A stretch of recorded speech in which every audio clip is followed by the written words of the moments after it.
Mee viidiyoo kanaan gadhumaatti ilaalaa yookiin immoo maal akka irraa barattan yookiin immoo sagalee kiyya kana warreen dhaggeeffattan hundumti keessanuu dhaggeeffadhaatu koomentii jalatti naa barreessaa. Dhugaa dubbachuuf waan baay'ee natti dhaga'ameedhaana. Innis maal seetanii yeroo baay'ee jechuudha. Yeroo baay'ee siqaayin ijoolleen biyya arabaa argitu hedduudha jechuudha. Bakka hundumatti Ashamaa qabu hordoftoota kabajamtoota channel YouTube jalatti argamtu hundumti keessanuu bakka jirtan hundatti nagaan waaqessi liifaa baay'atu jecha. Egaa akkuma argaa jirtanii kuni mana madaa'imti jechuudha. Akkuma argaa jirtan sarraatanyaadha namticha.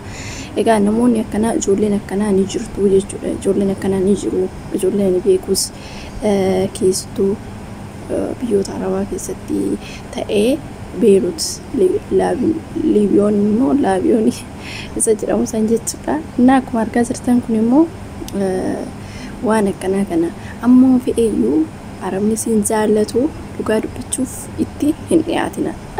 Akkuma barbaadittumaa akka abbaatillee ta'ee siniif hin taane garuu Arabatti dhiyaachuun baay'ee maxxoo akka ta'e ni beektu eetan yaada. Warreen hin beeknes immoo inni akka abbaa kiyyaatti naaf ta'a. Akka abbaa kiyyaatti na jaalataa warreen jettaniitti siqxanii booddee isinumarra miidhangaa jechuudha. Akkuma argaa jirtanii madaamii wayitii Kuweetii jechuudha. Akkanatti kan sarraatanyaa ajjeeste jechuudha. Yaa ta'u malee ishiin viidiyoon ishii intini abbaa warraatillee hin beeku jechuudha. Kaamericha kana kaameraa iddoo raftu ni awwaalte. Yaa ishiin ganama hojii deemti. Hojii yoo deemtu san kaameraa san lafa gootee deemti jechuudha. Sarraatanyaan algaa ishee afuu deemte. Yeroo kanatti kaameraan suniin waraabananti jillee hin argine mana keessa hin jiru. Garuu immoo namichuma ishii shakkiteetu mana kutaa ishii keessatti kaameraa awwaalte jechuudha. Yeroo awwaaltu kanatti kaameraan sagalee irree kan dhageessisu akkasumas immoo wanta isaan haasa'an hunda kan dhageessisudha jechuudha. Haa ta'u malee kaameraan achiin waraaba. Inni garuu akka isheen kaameraan hin jiru hin beeku jechuudha. Mana keessa ni galee sarraatanyaan kutaa ishii yeroo hafuuf yookiin immoo deemtu inni duuba dhufee waa hunduma jechuudha. Waan isaan raawwatan hunduma waan inni ittiin jedhu hundumaa waraabee kaamerichi eegee jechuudha. Akkasuma kaameraa san keessaa baastee in dubbanneetii jedhanii achi booda sarraatanyaa sanillee ni ajjeestee jedhanii ingidihi hiriyoonni ishee. Yaa ta'u malee namoonni akkanaa of eeggannoo guddaa godhaa. Dhugaa dubbachuuf amma ishiin marmartoo wajjin hin dhaattu osoo yeroo sanachi yookiin immoo yaa'u dubartiimaa yaa'u humna hin qabdu gin akkas zim jetteetuma naannawuu osoo hin taane jalaa dhiyeessitee irree ba'uu yookiin immoo bakka inni jiraa miti. Kanaafiyyuu of eeggannoo guddaa godhaa. Kaameraan ijumatti iyyuu mana arabaa keessaa hin dhabamu jechuudha. Kanaafuu kaameraan ni jira, of eeggannoo godhaa. Makiinaa keessarree dhugaa dubbachuuf inni jira jechuudha. Amma diraayivariidha jechuudha. Diraayivariin makiinaan kaamadaa miti. Kun immoo kabiraati. Achi keessa kaameraatu jira. Kaameraan hin beektu bakka hundumaayyuu ni jira jechuudha. Kaza kaameraa san makiina keessa jira. Diraayivarii wajjin sarraatanyaan tun deemtee ijoollee mana barumsaatiif fuudhuu gaafa deemtu sarraatanyaan ammas akkuma dura isiniin jedhe sanidha.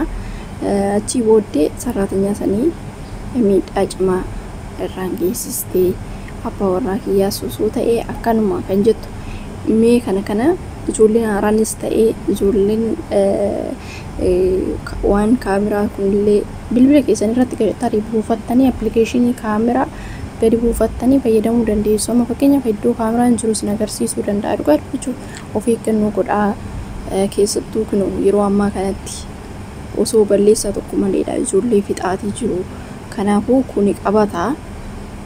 Waan akkanaa kana yoo arganii bakka ijoollee hundumti waan kana yaaddu waan kana gootu itti fakkaata waan ta'eef of eeggannoo godhaa. Waan kana irratti isin jechuu barbaadetanii dhugaa dubbachuuf yeroo baay'ee jechuudha inni argate gara TikTokiitiin illee ta'ee itti dhiyaatanii jedhanii booddee gara sararaatanii dhufu. Kanaaf waan feeyyuu TikTokii illee ta'ee miidiyaa illee ta'ee araboota wajjin hin hojjetina akkuma feettu akkuma barbaadeettu sin jaallatan dhugaa dubbachuuf itti dhiyaachuun barbaachisaa miti gaarii miti ni beektu booda miidhaan sinumarra qaqqaba. Waan akkanaa duras poostii godheetan ture dhugaa dubbachuuf ijoolleen baay'inaan kolfanii jira dhuguma sobaa waan akkanaa wanti jedhu baay'eetu jira. Mucayyoo tokko bichaatu dhugaa dubbachuuf maal jetti seetanii koomenti jalatti mucayyoon tunni Beerutiidha jechuudha iddoon suni namtichi kan Arabdichi jechuudha. Mucayyoo dirqamaan kan hojjisiisaa jiru ollaa kiyya dhugaadha jettee kan dhugaa baate mucayyoon wayii animee barreeffama ishee sanarree argitan ture jechuudha. Dhugaa dubbachuuf yeroo baay'ee Beerutitti ijoolleen baay'ee tokko kana mana hin jedhamne assaqaayyama kan jiranidha jechuudha. Kana mana hin jedhamne keessattuu warri haadha manaa hin qabne ijoolleen fuudhu isaan booda akka mana hidhaa sanitti mana hidhaa jechuun hin danda'amu. Bakka amma TikTok irratti Habibaa biratti dhageessan yoo ta'e ijoollee baay'eedha kan iyyee dhugaa dubbachuuf anis ishee bira seenee dhaggeeffachuun baay'ee tokko na eenyu jedhaa jechuudha. Maaliif ijoollee baay'een kanuma himatu yeroo baay'ee bakka Beerutiidha bakka namoota gurguddaa namoota jaarsolii gurguddaan kun jechuudha ijoollee xixiqqoo reefuu afaan hin beekne beektee siree kan himatteetoo afaan himatteetillee kan iyyiteetillee jalaa hin baane ijoollee xixiqqoo reefuu achi deemaa jirtu. Haa ta'u immoo inni biyyattiin sun cufamtee akka cufamuu taate keessattuu namoonni akkanaa kan ammoo of eeggannoo godhaa isiniin jechuu barbaadetanii obboloota koo waan akkanaa kanamaaf poostii goote jechuun keechan hin oolu garuu immoo isiniif fakkeenya isiniif ta'a yookiin immoo barumsa isiniif ta'ee tayyaadha.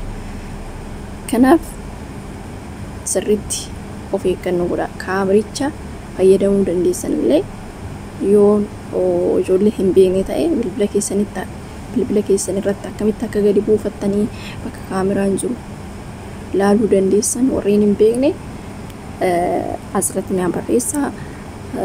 Kaamericha san siniif maxxansaa kaamericha san bakka kamiyyuu shintibeetii keessarree bilbila keessan qabattanii gaafa seentan kaameraan sun gaafa bakka jiru ni barbaada innuyyuu inni iyyaa jechuudha bilbila keessan irraa sinii galee. Kanaaf akkasitti of eeggannoo cimaa gochuun barbaachisaadha. Maaliif yeroo ammaa kanatti sababa tokko malee ijoollee waan fixaa jiraniif yeroo kana argan qabataan ijoollee miskiin hundi waan kana godhan yookiin immoo yaadan itti fakkaata waan ta'eefidha isiniin jechuu barbaadetanii. Kanaafiyyuu sirriitti of eeggannoo cimaa godhaa.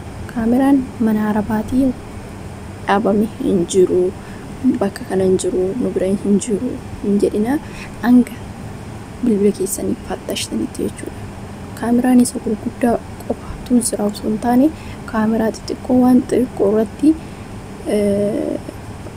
eenyu itti hirtuu ni jirti jechuudha. Ishumatu waan guddaa agarsiisa yookiin immoo sagalee waraabaa jechuudha. Ni beeku jedheeta yaada waan kana. Kanaafiyyuu ijoolleen biyya hambaa jiru hundi keessa of eeggannoo cimaa gochuun barbaachisaadha.